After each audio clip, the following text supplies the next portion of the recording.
Yes, friends, we'll continue with where we have left in the last class. Last class we talked about precision lattice parameter calculations. So this is one of the applications of X-ray diffraction, that once I have known what is the crystal structure of a particular sample, I would like to know what is its lattice parameter precisely. And I am just using only A because for cubic it is only one lattice parameter that is important. For other crystal systems there are other lattice parameters. So we have come to know what are all the methods that we use to find out the lattice parameter precisely. Once I find out lattice parameter precisely, what are the other things that we can do with X-ray diffraction is the next question that comes. So the other things that we can do, first of all, for example, we can find out what are all the phases that are present in a material, and as a result we can possibly even find out the phase diagram. So let's try to see how does one use X-ray diffraction to find out the phase diagram. For example, this phase diagram, though I am saying phase diagram, it is not as simple as, for example, if I have an isomorphous phase diagram. I want to know the liquidus and the solidus. This is the liquidus and the solidus line. If my interest is to find out this liquidus line and the solidus line, I cannot use X-ray diffraction easily to find out the liquidus and solidus unless I have a way to handle the liquid in X-ray diffraction. For example, if I can have a method by which I can take an alloy, heat it to a temperature like this, hold the alloy at that temperature, which has some liquid in it, some solid in it, because this is liquid plus solid domain, and find out the, let's say, the structure of that solid. Because if I have, let's say, hypothetically I hold an alloy at this temperature and I do an X-ray diffraction, for this what I need to do is what is called a hot stage XRD. Right now in my lab at IIT Madras we have a hot stage XRD where we can go up to 1600 degrees centigrade. You can heat a sample to a particular temperature, hold it at the temperature, find out what is the structure. And this can give you a lot of information about what is the phase diagram. If I can do this at this temperature, in principle I will get a pattern where I will have a pattern which is amorphous corresponding to the liquid, and you will also get certain peaks on the amorphous or maybe outside, and these peaks correspond to this solid. Okay, so you will have an amorphous hump. Why do you get for a liquid a pattern like this? Is because there are no definite crystallographic planes in a liquid. There is only a short range order. There is no long range order. If there is no long range order, as a result, there is no diffraction. Diffraction takes place only from atomic planes. If there are no atomic planes, there is no diffraction and there is no constructed interference, then that means there is no peaks that you get. But you will always have some scattering, random scattering that is taking place because there are atoms. Atoms have electrons, and as a result when X-ray is going through the sample which is a liquid or which is a glass or which is an amorphous material, there will be some scattering, and that scattering shows you in the form of a broad peak like this. In fact, for many liquids if you do, or many glasses if you do, you will also get sometimes a second peak also with a very lower intensity like this. Many times if somebody is working on glasses and take a glass and send an X-ray beam on the glass, you will get something like this. And from this peak theta, in principle one can calculate what is called the average first nearest neighbors. In principle, in a normal XRD pattern, what does the theta tell me? The theta tells me the D. In a XRD, normal XRD of a crystalline material, theta gives me D value. And in this, there is no D because there are no planes. So what I get from an XRD pattern from the theta, which is a broad peak, and from that find out where is the peak and find out the theta, and from that theta I can get some rough idea of what is called average nearest neighbors. For example, if I have a random arrangement of atoms which are randomly arranged, atoms like this, so I choose any one of the atom and find out what are all the nearest, draw the vectors for each of the neighbors and find out what are called the first nearest neighbors, second nearest neighbors, and so on and so forth. So the first peak will give you the average first nearest neighbor distance, and the second peak gives you the average second nearest neighbor distance, and so on. You can find out that. So if I take a liquid plus a solid and do an XRD, I will get peaks which are crystalline peaks along with an amorphous hump.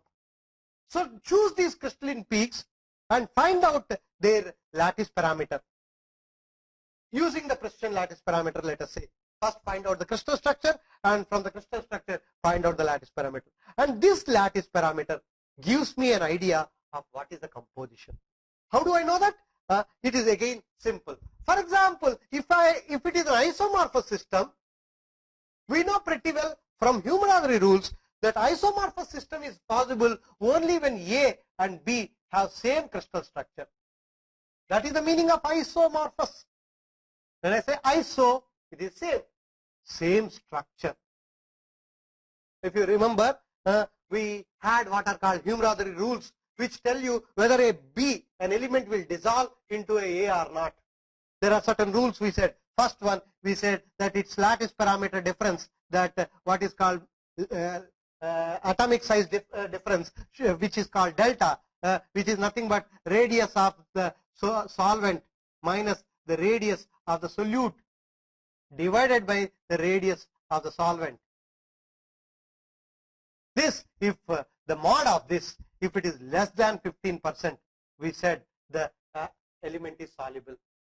And if you want to get a complete solubility, not a partial solubility, this difference should be less than 8%, is what Hume-Rodari said. Of course, these are only thumb rules. There can be some exceptions, but generally this matches. The second rule we said is electronegativity. The third is what is called valency. So if the electronegativity difference between A and B is very small, if the valency difference between A and B are very small, then you have a solubility. The fourth one comes is this. If you want an isomorphous system, that means a complete solubility of A in B and B in A, that is possible only when they have same crystal structure, otherwise not. So as a result, if I know that this is an isomorphous system, and that means the A and B have the same structure, then what I simply do is this. Take the lattice parameter of A, plot lattice parameter versus the composition, let us say. What I need to do, I need to find out only the lattice parameter of pure A and lattice parameter of pure B. Both of them have the same crystal structure. Maybe BCC, maybe FCC. Just to give you an example, this may be a case that you will find for, let's say, iron nickel. They are soluble completely at high temperatures. Okay. So there are so many other cases where they are completely soluble. For example, if I take gold silver or gold copper, they are all isomorphous. So if I take such an isomorphous where the two metals are either BCC or either FCC, then for each of them, I can find out the lattice parameter, which is available in standard handbooks. Otherwise, you can get the pure metal of A, pure metal of B, and again do the XRD, find out the precise lattice parameter. Once I know that, this is the lattice parameter of A, this is the lattice parameter of B. There is a rule that people regularly use called Wiegert's law. Okay? Wiegert's law states that if A and B are isomorphous in nature, that they completely dissolve in each other, when do you get isomorphous? Thermodynamically, if you look at it, you get isomorphous system when the interaction between A and B is neither highly positive nor highly negative. That means if you go into the thermodynamics, start talking about what is called delta H mixing. Okay, delta H mixing tells you whether A and B have strong attraction or strong repulsion, or they are neutral to each other. If there is a strong attraction between A and B, the delta H mixing is negative. Delta H mixing is nothing but H of the alloy minus H of A and H of B. Delta H mixing can be written as H of alloy minus H of A plus H of B. This is the enthalpy of pure A, enthalpy of pure B, and enthalpy of alloy. If I find out the difference, that is delta H mixing. If this is attraction, then AB bond, that is what we call it as H of AB. If the AB are strongly bonded, then the H of A, enthalpy of AB will be lower, and if the enthalpy of AB is lower when compared to AA and BB, then you will see this will be negative. So whenever there is an attraction between A and B, this is negative. Whenever there is a repulsion, this is positive. So attraction gives delta H as negative, delta H mixing, which is also represented by a parameter called omega. In regular solution model, if you have gone through thermodynamics, you will know that delta H mixing in regular solution model is written as omega into XA XB, where omega is called interaction parameter. And this interaction parameter, if delta H mixing is negative, omega is also negative. So this is negative for attraction, and if there is a repulsion between A and B, and if there is neither attraction nor repulsion, then this is close to 0. What does it mean? That means if I take a material with A atoms in it and B atoms in it, if there is an attraction between A and B, you will see the AB bonds are more probable. That means every A atom wants to have B atom surrounding it, and every B atom wants to have A atom surrounding it. The probability of finding AB bonds will be much more whenever there is an attraction between. Whenever there is a repulsion, B does not want to have A around it. B throws away the A atoms. So what happens is you will see AA bonds more and BB bonds more, and AB bonds will not be there. So the probability of finding AA bonds and BB bonds is much more than finding the probability of AB. This is what is the meaning of repulsion. And when you have an attraction, that is when you get compounds in a phase diagram.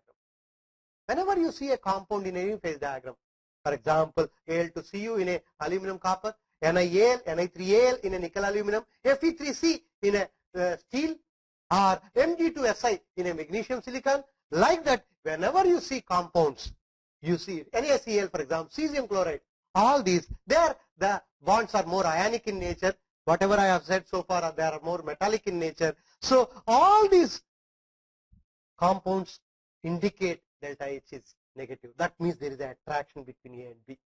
Whereas when there is a repulsion, you tend to get what is called a segregation of A and B.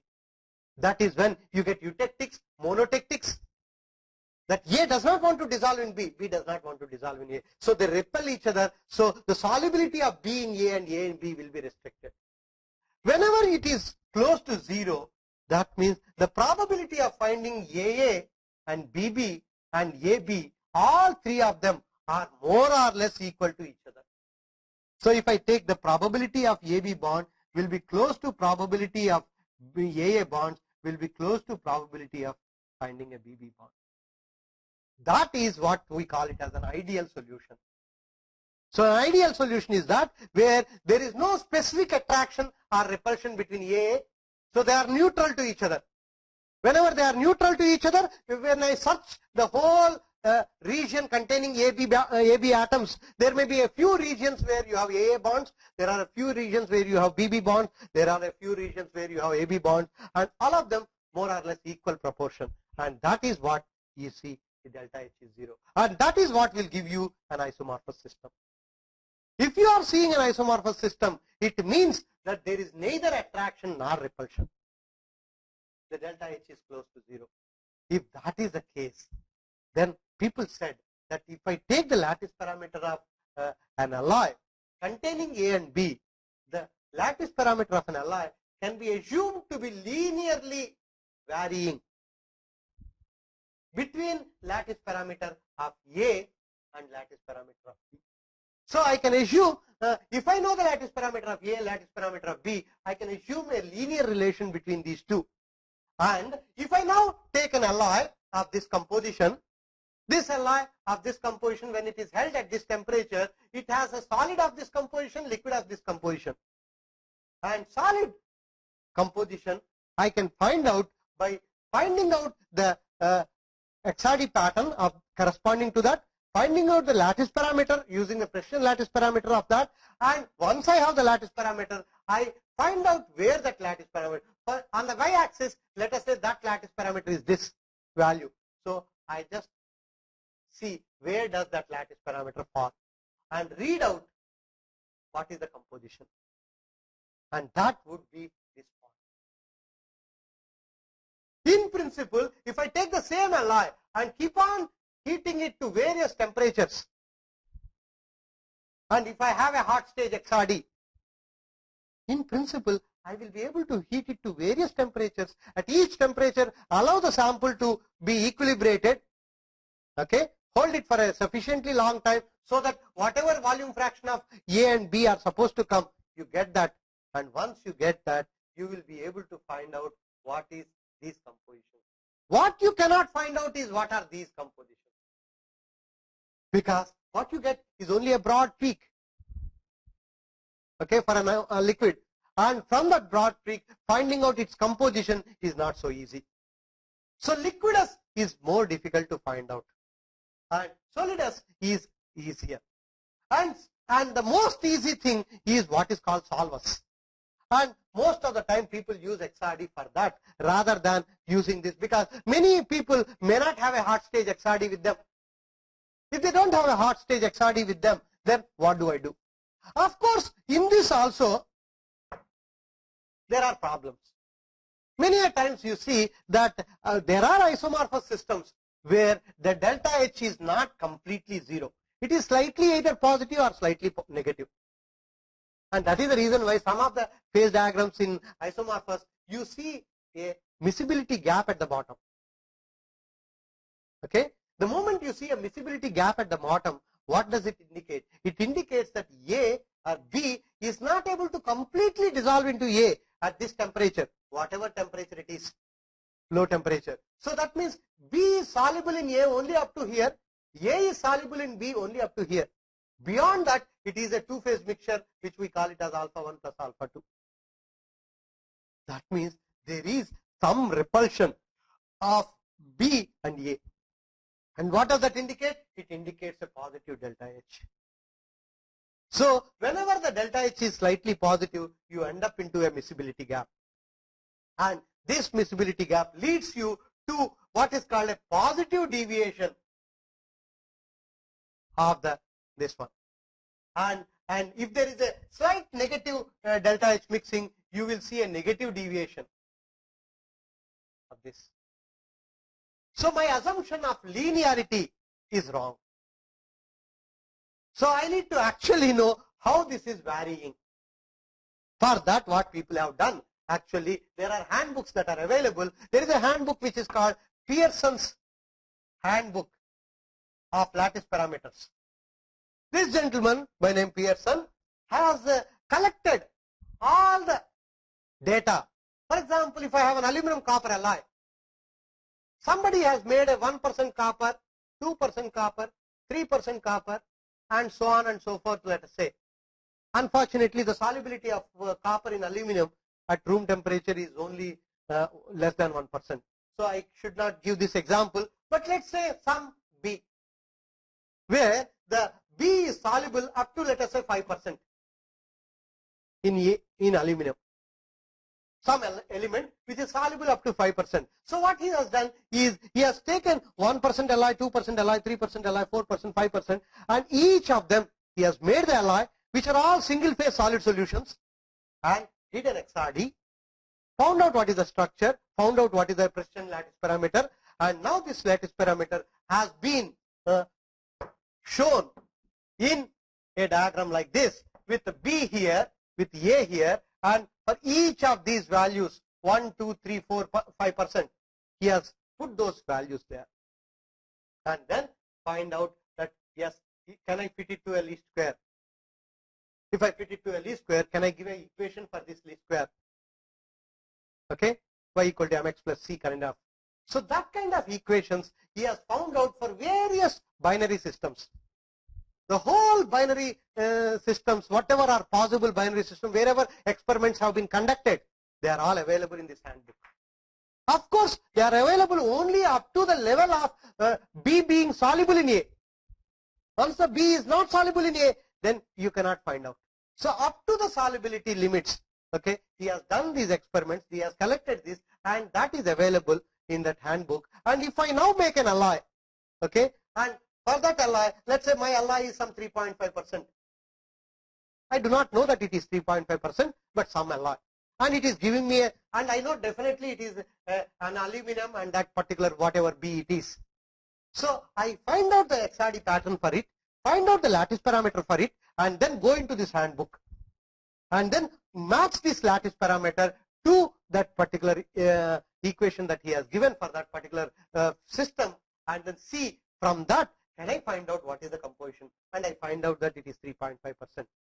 So this is how I can use this kind of handbooks to find out this to a limited extent, to whatever level solubility is existing. Beyond that, it is more difficult. The next problem that comes is if B is of a different structure. If A and B have the same structure, I can use a linear extrapolation. If A has FCC and B is a BCC, what do I do? Then it is very difficult. Okay, then people only do real experiments, no assumption of linear extrapolation. So you have to make LIs where B is soluble into A up to a certain level. For example, it just does not mean that the two have a different structure, that they do not dissolve in each other. For example, I can give you a standard example, copper zinc. All of us know copper is FCC, zinc is HCP, right? And do you know how much of zinc can dissolve into copper? Up to 38%. 38% of zinc can dissolve into copper. Though one is HCP, another is FCC. So in principle, if I have an alloy of 20% of zinc in copper, it is a single phase. So in principle, Pearson's handbook gives you the lattice parameter of copper zinc system up to 38% of copper. For each of the 1% case, they have made each 1% alloy. I mean, imagine the amount of labor they have taken, and those data is available. And he tried to fit the whole thing into an equation and then said, okay, throughout that particular range, this equation is valid. It may not be linear, it may be slightly non-linear, but the data is available. And if I now have a copper zinc alloy, which is a single phase alloy, I can find out the crystal structure. If I find out to be FCC, then that means I definitely am sure that it is an alpha copper zinc solid solution, because copper zinc alpha phase is FCC. Any other copper zinc phase is not FCC. So knowing that, I will say, okay, this must be alpha, and now I find out the lattice parameter of it, and finding out the lattice parameter, I try to find out where does it fit into that copper zinc lattice parameter, and from that find out the amount. You may say this is a very complicated thing, why can't I simply do a chemical composition analysis? Of course, one can also do that, but normal gravimetric analysis techniques have their own limitations. Whereas this, because the lattice parameter is very precise, I can get very precisely the composition, provided this data is available.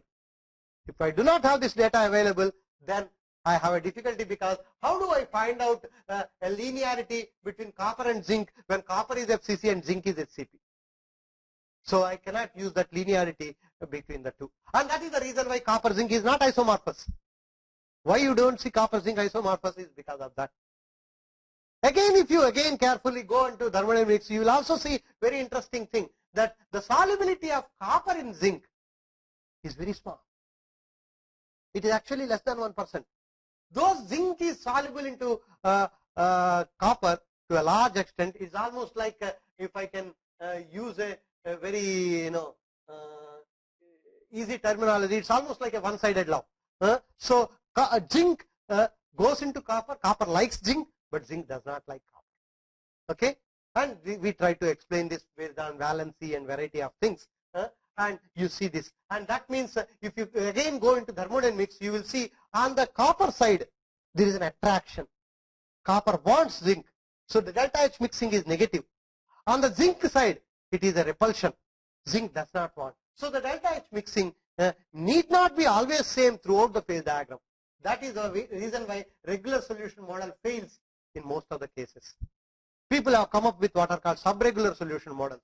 For example, if you have looked at subregular solution where we say the delta H mixing is XA XB into XA omega A plus XB omega B. This is the subregular solution model, which clearly says that there are two interaction parameters, one on the A side, one on the B side. That tells you the A side may be completely negative, B side may be positive, or vice versa. If A omega A is equal to omega B, then what happens? This equation boils down to this equation. Because I can take out omega A, then it is XA plus XB. XA plus XB is always equal to 1 for a binary system, and that means it becomes this.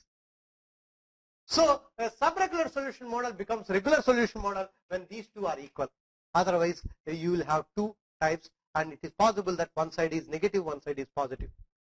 But all this does not still explain why you get an intermetallic compound in the middle.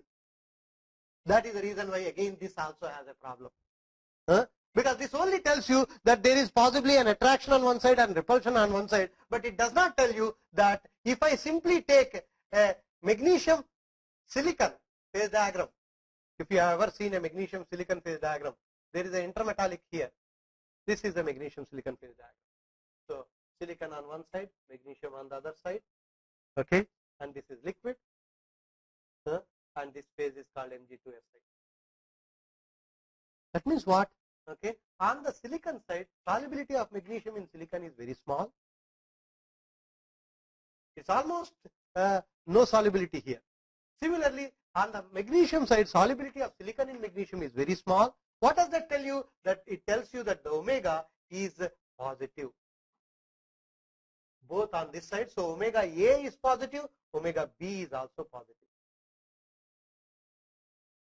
But there is a repulsion. But you see suddenly at 33% of silicon and 66% of magnesium, there is a sudden attraction between A and B, and you get a compound. And this is something which is very difficult to explain by simply using this kind of a model. So people have come up with various other models, what are called cluster models now. There is something called cluster variation technique. Okay, I do not want to go into details of all this because it's thermodynamics. We are doing X-ray diffraction, so we will stick to X-ray diffraction now. So, but one can do all this. They are all available and one can identify. So what we are trying to understand is that we can find out the composition of an alloy, particularly of a single phase material, using the lattice parameter.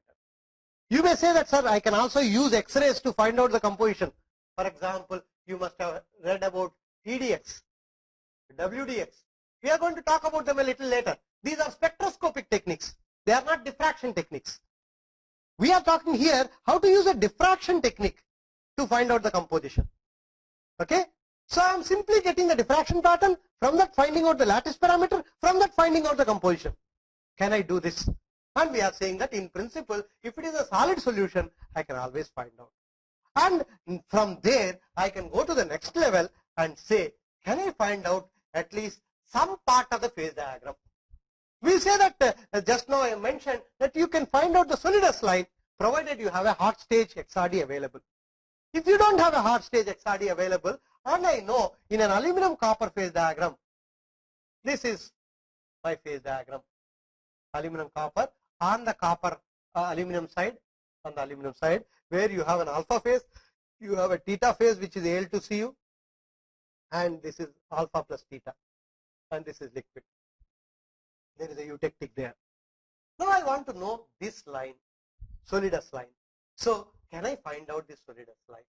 And in fact, XRD has been used very, very effectively many a times to find out these solidus lines. And these solidus lines to find out from normal thermal analysis is not going to be easy. Why? In fact, we are going to come to thermal analysis a little later as a part of this materials characterization course. You see that thermal analysis is related to how much of enthalpy released or absorbed. And when a liquid is becoming a solid or a solid is becoming a liquid, there is a large enthalpy which is absorbed or released. Because the structure of liquid is significantly different from structure of a solid. Whenever the structure is significantly different, the enthalpy is significantly different. So whenever a liquid becomes a solid, you can actually see there is something like this. If I plot enthalpy versus temperature, you see liquid is like this. It has a higher enthalpy at the melting point.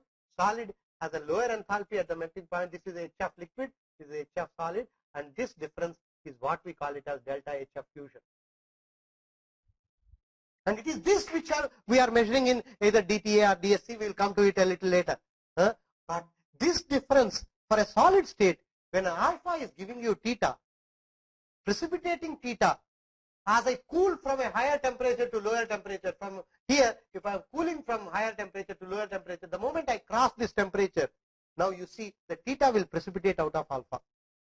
And this theta, when it is precipitating out, the heat that is released, or if I take an alloy and start heating, at this temperature all the theta dissolves and you get a single phase. When it is dissolving, again heat is absorbed. This delta H is very, very small. And when it is very small, most of the calorimetric techniques are not very sensitive to be able to show that. And as a result, you need to find out other techniques, and that's where X-ray is very useful. What do we do by X-ray? What I do is simply, let us say I take an alloy, a number of alloys like this, heat them to a particular temperature. And in principle, if I have a hot stage TEM, hot stage XRD, the best thing is heat all these alloys at these temperatures. Heat them to that temperature and measure the X-ray diffraction pattern. But if I do not have that technique, then what I have to do is heat them to that temperature, quench them to room temperature.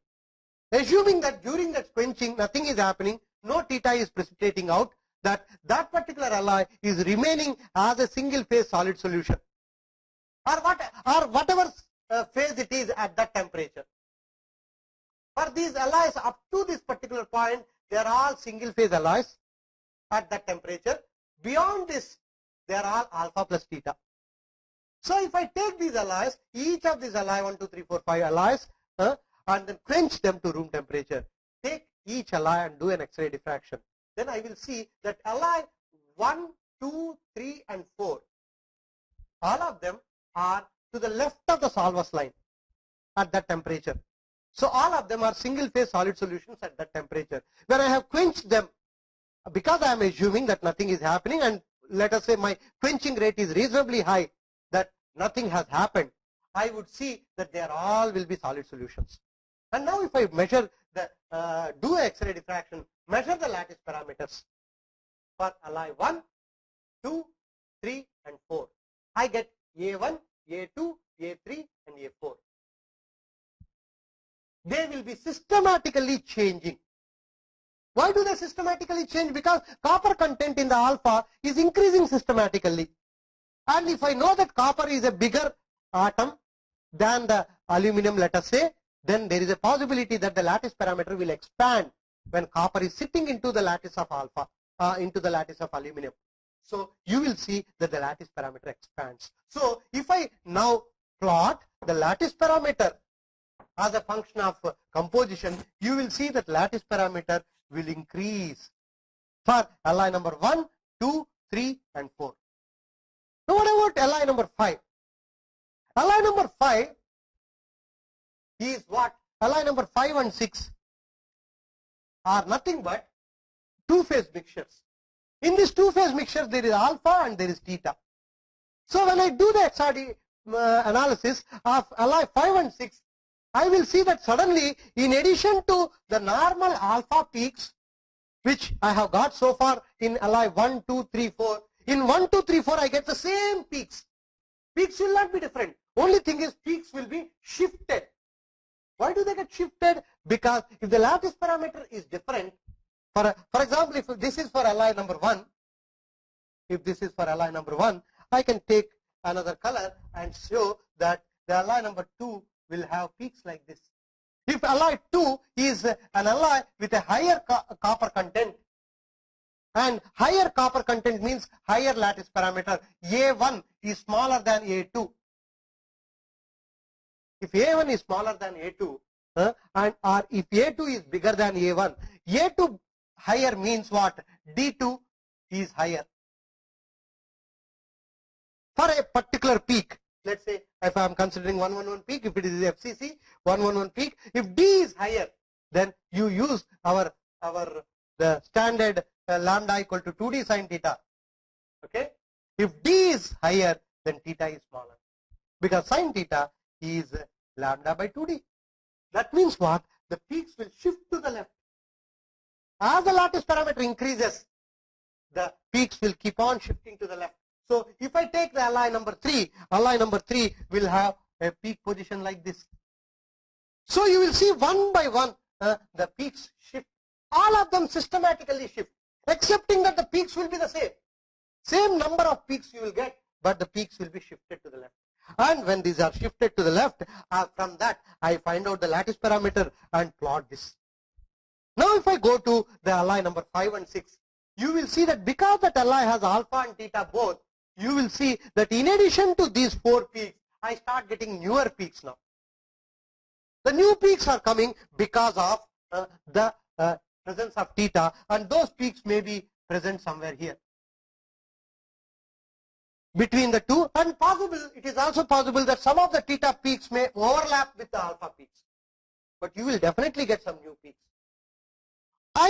For my finding out the Salvas line, I am not bothered about this theta peaks at all. What I am bothered is only that in the case of 5 and 6, find out what is the lattice parameter of my alpha.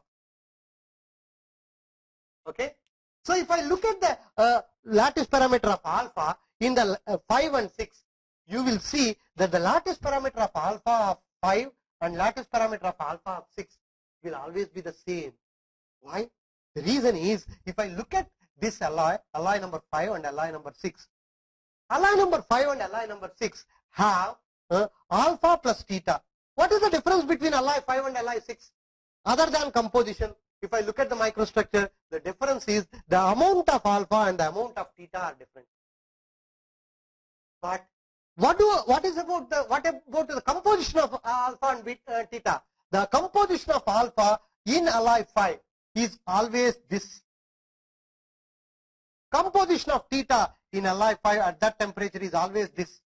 So you have alpha of this composition, theta of this composition. Whether I choose 5, 6 or 7 or 8, any of the alloy, in all the alloys, alpha will always have this composition.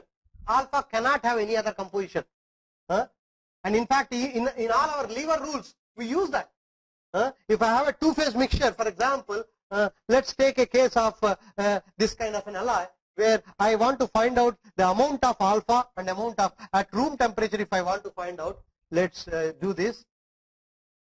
Let's say I have this alloy, an alloy 5 and another alloy 7, let us say. I want to find out what is the amount of phase. What do? I find out what is this composition, what is this composition, and the amount of theta phase is nothing but, if this is my alloy, okay, I call this as C5, composition 5, and if this, I call this as C alpha, I call this as C theta. I say that the amount of theta, percentage theta, is nothing but C5 minus C alpha by C theta minus C alpha. This is what is our lever rule. That means composition of the alloy minus the composition of alpha, the divided by composition of theta by the composition of alpha. If I want to find out what is the amount of theta in the 7, what do? Then I do the percentage of theta in alloy 7. This is alloy 5.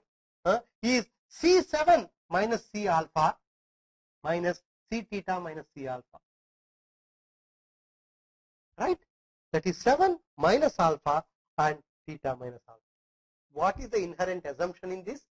The assumption in this is that in case of alloy 5 and alloy 7, there is alpha and theta, but the alpha composition is always C alpha. Whether I am choosing the alloy 7 or alloy 5, the alpha will always have this composition. That is what is the meaning of a phase diagram. In a phase diagram, at a given temperature, in a two-phase mixture, the composition of alpha is decided by the solvus line, composition of theta is decided by the other solvus line. So, whichever alloy I choose from this end to this end, all the alloys will have the same composition for the alpha. The overall alloy composition may be different, but the alpha composition will always be the same. So, as a result, if I now do for alloy 5 and 7, you suddenly see that this particular thing will show a lattice parameter. If I plot, it will increase and then show. My alloy 5, if this is alloy 5 and if this is alloy 6, I see that I am plotting only the lattice parameter of A of alpha. A of alpha will keep on increasing, and beyond a particular point of composition, A of alpha will not change. Whatever composition alloy I am choosing, my A of alpha will not change. And this point is now the solvus point for that particular temperature. Now, if I go to another temperature, for example, if I want to do it at another temperature here, the solvus is different. So that means again take different alloys and then quench all of them. Then you again start doing, and then you find out that I start from again this point, because this is pure aluminum, let us say. So I go from here and then it keeps on increasing, and beyond a point again it becomes constant. That means beyond this composition, if I choose alloys, this alloy and this alloy and this alloy, all of them will have the same composition for alpha, and so same lattice parameter for alpha. Alpha lattice parameter will not change. So if I only monitor the lattice parameter of alpha without bothering how much of theta is present and things like that, my concentration is only on the lattice parameter of alpha, and keep on looking at how the alpha lattice parameter is changing, and you will see that beyond a particular point, alpha lattice parameter will be constant. And this particular point now is my solvus composition for this temperature T2, and this is for temperature T1. If this is T1, this is T2. So you can see that I can use XRD like this for going to various temperatures. Only one assumption that we are doing in this, that we are assuming that when I am quenching the alloy from high temperature, my no precipitation is happening. That alloy is remaining as a single phase. Otherwise, you can also do by doing hot stage XRD. So take each alloy to high temperature and hold it at that temperature, do an XRD and find out the lattice parameters, and from the lattice parameters be able to measure this. So you can see that this is what we call it as a parametric method to find out. Because I am measuring the lattice parameter, this method is called parametric method. And using that, I can also find out the whole solvus line. So most of the time, the XRD pattern, when I say XRD pattern is used for the phase diagram calculations, we use it only for solvus line rather than doing it. Because if I want to find out the liquidus and solidus, I have to heat it to liquid and then quench it. So this is not easy. So as a result, solvus is what we use. We'll stop here.